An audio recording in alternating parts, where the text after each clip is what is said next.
pong tao na ang pamumuhay na alam niyang unti-unti siyang kinakain ng kasalanan, hinahayaan niya lang hanggang sa maubos siya ng kasalanan, hanggang sa mawala sa pananampalataya. Sa Roma 7:15 hanggang 17, may ganitong sinasabi: sapagkat ang ginagawa ko hindi ko nalalaman, sapagkat ang hindi ko ibig ang ginagawa ko, datapat ang kinapuputan ko, yaon ang ginagawa ko. Ngunit kung hindi ko ibig ang siyang ginagawa ko, ay sumasang-ayon ako na mabuti ang kautusan. Kaya ngayon, hindi ako ang gumagawa nito, kundi ang kasalanan tumitira sa akin.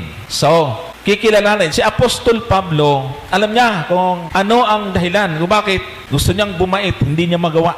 Gusto niyang gawin ang mga mabubuting bagay, pero yung nagagawa niya, baliktad. At alam ko, hindi lang si Apostol Pablo may karanasan to. Maramang ay lahat tayo.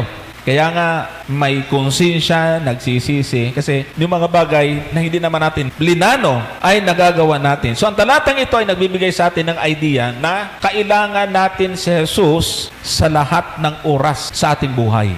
Hindi po natin kayang talunin ang kasalanan kung wala ang Panginoon sa ating buhay. Tandaan po natin yan. Walang sino mang pwedeng magmalaki, kaya ko. Kung walang ating Panginoon, ay hindi po natin mapagtatagumpayan ang anumang kasalanan.